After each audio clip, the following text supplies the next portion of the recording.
बिस्मिल्लाहिर्रहमानिर्रहीम। अज़ीज़ बच्चों, अस्सलाम वालेकुम। कल हमने 3 अशार हम्द में से किए थे। जो बाकी 3 अशार रह गए हैं वो आज करेंगे। शेर नंबर 4। उसी खालिक उसी मालिक की है सब हम्दो सना, आबशारों का तरन्नुम हो कि गुल बांगे हजार। खालिक तख्लीक करने वाला, खल्क करने वाला। हम्दो सना तारीफ। आबशार बुलंदी से गिरता हुआ पानी। तरन्नुम सुरीले गीत। गुलबांगे हजार बुलबुल को कहते हैं।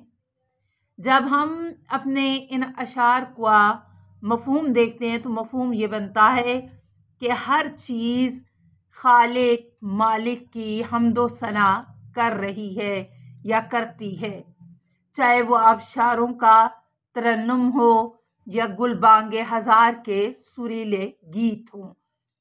अजीज बच्चों, आपने अगर शेर की तशरीह करनी है तो सबसे पहले शेर को आसान उर्दू में सलीस उसकी कर लें और फिर उसमें से जो बुनियादी नुक्ता निकलता है उसकी आप तशरीह कीजिए। अब यहाँ पर भी अल्लाह ताला की हम्दो सना के बारे में बात हो रही है और वो ही इसका बुनियादी नुक्ता है, बुनियादी इसका मफहूम है।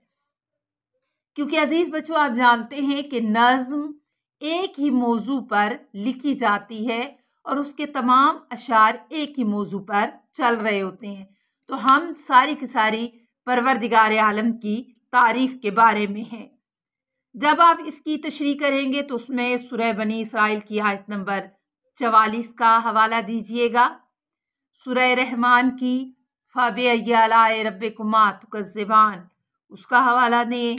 फिर कुरान पाक की आयत है लैसा कमिस्लिही शैउन, कोई चीज़ उसकी मिसल नहीं है। अजीज़ बच्चों, इसी के साथ अल्लाह ताला की वाहदानियत और उसकी हम्दो सना से रिलेटेड 2 अशार का हवाला कर लीजिए तो आपकी इस शेर की तशरीह मुकम्मल हो जाएगी। कोई भी आसान से शेर जो कि आपको आते हों। अजीज बच्चों, शेर नंबर 5। ये सब आयाते इलाही हैं, जरा गौर से देख, उसकी फिर हम्द बयां कर, उसी खालिक को पुकार। आयात निशानियां, आयत निशानी को कहते हैं। आयाते इलाही अल्लाह ताला की निशानियां। उसकी फिर हम्द बयां कर, हम्द कहते हैं तारीफ को, हम्द बयान करना, तारीफ करना। उसी खालिक को पुकार। खालिक तख्लीक करने वाला, पैदा करने वाला अल्लाह ताला की ज़ात। पुकार सदा देना, आवाज़ देना, नदा करना। या अल्लाह, तो हरफ़े या जो है वो निदा या लफ्ज़ है। इसका मफ़हूम बनता है कि ये सब आयात इलाही हैं, ये सारी की सारी अल्लाह ताला की निशानियां हैं, इनको ज़रा गौर से देखो। उसकी फिर हम्द बयां कर और फिर उसी की तारीफ करो और उसी को पुकारो। ये इसका मफहूम बन जाता है। और जब इसकी तशरीह करेंगे तो फिर सूरह फातिहा अल्हम्दुलिल्लाह रब्बिल आलमीन, सारी तारीफें अल्लाह ही की हैं, यह सारी तारीफें अल्लाह के लिए हैं। सूरह आल इमरान आयत नंबर 190 इन्ना फी खल्क़ि समावाति वल अर्ज़ि वख्तिलाफ़िल लैलि वन नहारि लिआयातिन लिउलिल अलबाब। इसके अलावा आपकी इस्लामियात की जो फर्स्ट ईयर की किताब है उसमें तौहीद से रिलेटेड जो आयात हैं, कारीगरी अल्लाह ही की है जिसने हर चीज़ को मजबूत बना रखा है। और भी बहुत सी चीज़ें मुख्तलिफ रंगो रूप की हैं जो उसने तमाम दुनिया में फैला रखी हैं। बेशक नसीहत कबूल करने वालों के लिए उसमें बड़ी निशानियां हैं। इसके साथ रिलेटेड अशार, उसी का ये जलवा है चारों तरफ, हजारों निशान हैं हजारों तरफ। तो अजीज बच्चों, जो आसान से अशार जिसमें खालिक की कायनात की हम्दो सना हो वो आप इसकी तशरीह में इसके साथ लिख सकते हैं। अजीज बच्चों, शेर नंबर 6। उसकी सन्नत के नमूने हैं वो नकहत हो के रंग, उसकी कुदरत के करिश्मे हैं खिजां हो के बहार। सनत हुनरमंदी, कारीगरी। नमूना शाहकार को कहते हैं। नकहत महक, खुशबू। रंग यानी वो उसकी खुशबू हो या उसका रंग। उसकी कुदरत के करिश्मे, कुदरत ताकत। करिश्मा ऐसा काम जो अक्ल को दंग कर दे। अनोखी बात के लिए करिश्मे का लफ्ज इस्तेमाल किया जाता है। खिजां पतझड़ का मौसम, बहार फूलों के खिलने का मौसम। अब हम अजीज बच्चों इसको आसान उर्दू में करते हैं कि उसी की कुदरत के नमूने हैं, चाहे वो खुशबू हो या रंग हो। उसी की कुदरत या उसी की ताकत की अनहोनी बातें हैं जो कि इंसानी अक्ल को दंग करने वाली हैं, चाहे वो पतझड़ का मौसम हो कि बहार का।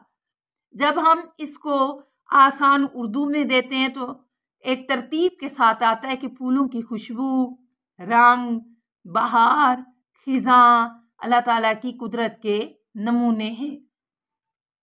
और अल्लाह ताला की इसी कुदरत के जो नमूने हैं यही आपकी तशरीह होगी। और तशरीह में आप सूरह मोमिनून की आयत नंबर 14 का हवाला, फतबारकल्लाहु अहसनुल खालिकीन, के खालिक कायनात यानी वो पाक हस्ती है कि जो इस सारी कायनात को तख्लीक करने वाला है और इसकी बेहतरीन किस्म की तख्लीक करने वाला है।